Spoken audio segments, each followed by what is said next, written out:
जो दावा है आपका, आप स्कीम लेकर आए, अगर पारदर्शिता का ये दावा सच्चा मान लूं तो ये तो बिल्कुल अलग बात हुई। अटॉर्नी जनरल सुप्रीम कोर्ट में कुछ और कह रहे हैं, अंत तक सारे घोड़े खोल दिए गए कि ये डेटा पब्लिक डोमेन में ना आए।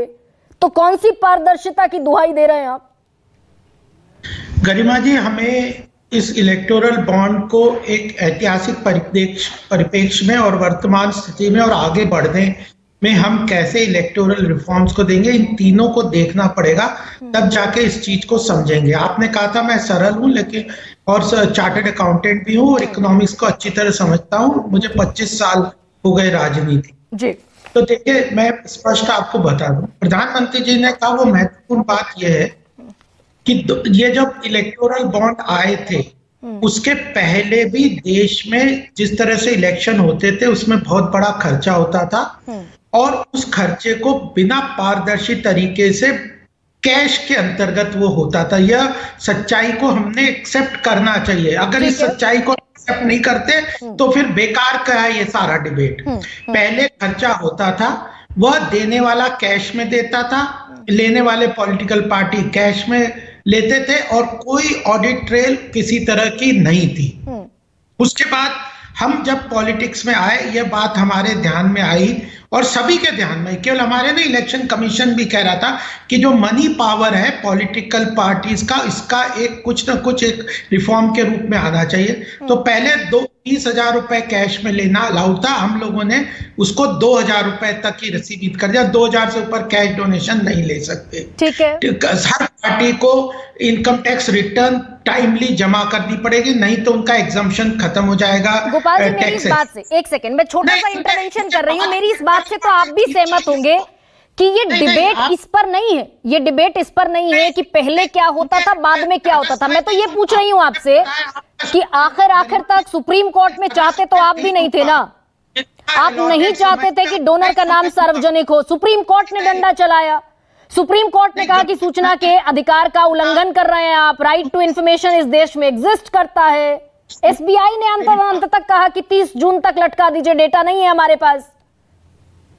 मैं पूरा जवाब दूंगा, उतना ही समय में दूंगा जितना आपने अलॉटेड समय है, लेकिन मुझे पता है एक ही बार आप समय देते उतना ही लूंगा। ठीक है सर। आपको आइसोलेशन में इलेक्टोरल बॉन्ड को नहीं देख सकते। हाँ। इलेक्टोरल बॉन्ड को पुरानी स्थिति और आने वाले बढ़ते हुए समय में कहाँ जाना है और कहाँ इसके साथ और क्या क्या रिफॉर्म्स हुए या जो चेंजेस हुए उन्हें भी देखना है। इलेक्शन, ये जो सुप्रीम कोर्ट ने इसको असंवैधानिक कहा है, हमने एक्सेप्ट कर लिया।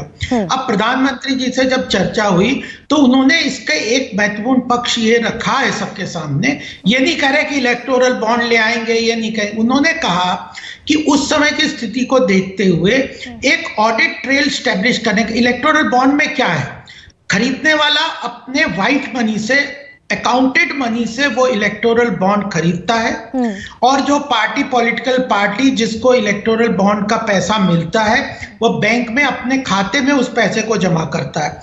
दोनों तरफ से कैश ट्रांजैक्शन का इन्वॉल्वमेंट खत्म कर दिया है इलेक्टोरल बॉन्ड ने। ठीक है, इसलिए ये महत्वपूर्ण है। हाँ, एक नहीं, लेकिन ये तो ये डोनर का नाम छिपाने की जो कवायद थी गोपाल कृष्ण अग्रवाल कि डोनर का नाम नहीं बताएंगे, बाद में भी अल्फा न्यूमेरिक नंबर भी देना तब पड़ा जब सुप्रीम कोर्ट ने फिर हंटर चलाया दोबारा।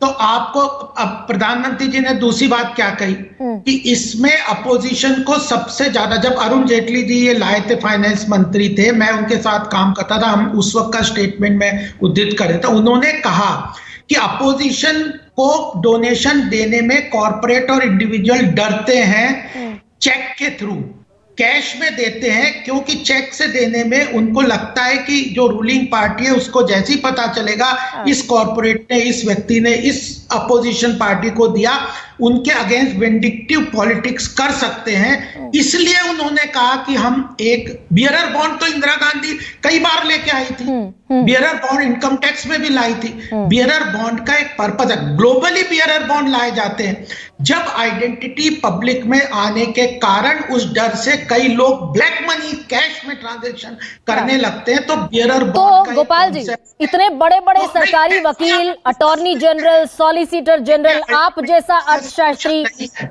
अब एक और सवाल पूछ रही हूं, इतने बड़े बड़े कानूनविद जिस स्कीम को लेकर आए और जिस स्कीम को न सिर्फ लेकर आया गया, आरबीआई के, सुप्रीम कोर्ट के, इलेक्शन कमीशन ऑफ इंडिया के विरोध के बावजूद चुनाव आयोग ने कहा कि भाई इससे तो जो विदेशी कंपनियां हैं वो भी अनलिमिटेड चंदा देने के लिए अधिकृत हो जाएंगी, हमारी विदेश नीति इस हिसाब से तय होने लगेगी। आरबीआई ने कहा मनी लॉन्ड्रिंग को बढ़ावा देगी स्कीम। सुप्रीम कोर्ट ने कहा काले धन को कानूनी किया जा सकता है इसके जरिए। गरिमा जी सुन तो लीजिए, जब आपने विदेशी कंपनी का प्रश्न उठाया तो सुन तो लीजिए। विदेशी कंपनी किसी भी इंडियन पॉलिटिकल पार्टी को डोनेशन नहीं दे सकती। कांग्रेस और बीजेपी के ऊपर बहुत पहले ये बात आई थी और बीजेपी ने कई दशक पहले अगर किसी भी कंपनी इवन उनकी सब्सिडी भी नहीं दे सकती। ये इलेक्शन कमीशन का रूल है। फॉरेन कंपनी जिसमें 50% से ज्यादा होल्डिंग विदेशी कंपनी का है, वो किसी भी कंपनी को, किसी भी पॉलिटिकल पार्टी को डोनेशन अलाउड ही नहीं है, डिसअलाउड है। तो ये क्या, ये स्टेटमेंट जो आपने दिया ये गलत है। नहीं, ये मैंने नहीं दिया सर, ये चुनाव आयोग ने दिया।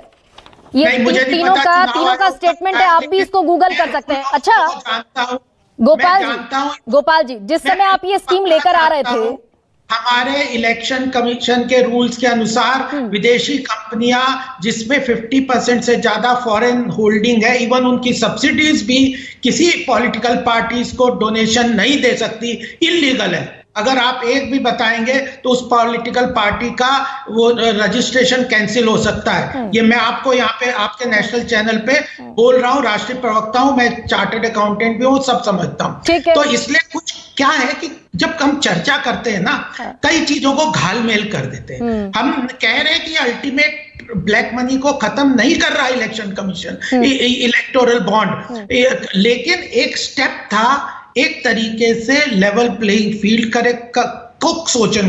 फिर भी अगर नहीं मानता तो अल्टीमेटली डिसीजन मेकर कौन है? इलेक्शन कमीशन है, उसको लेना है। कोई भाजपा थोड़ी डिसीजन लेगी कि इलेक्टोरल बॉन्ड लाना है, इलेक्शन कमीशन का डिसीजन है। अगर इलेक्शन कमीशन अल्टीमेटली कहती है। गोपाल जी, इतने मैंने कहा कि आप सरल हैं, लेकिन इतने सरल भी नहीं है कि election commission of India decision लेगा कि इलेक्टोरल बॉन्ड लेकर आना है। ये तीनों मेरे पास ये तीनों इंडिकेशंस नहीं, बल्कि तीनों ताकीद है। ये जिस समय स्कीम लेकर आए आप, उस समय इलेक्शन कमीशन ऑफ इंडिया ने विरोध किया, उस समय देश की सर्वोच्च अदालत ने विरोध किया, उस समय देश के सबसे बड़े bank reserve bank of India ने विरोध किया, फिर भी आप लेकर आए।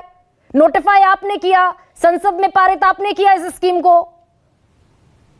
देखिए, उसका पर्पस हमने बता दिया।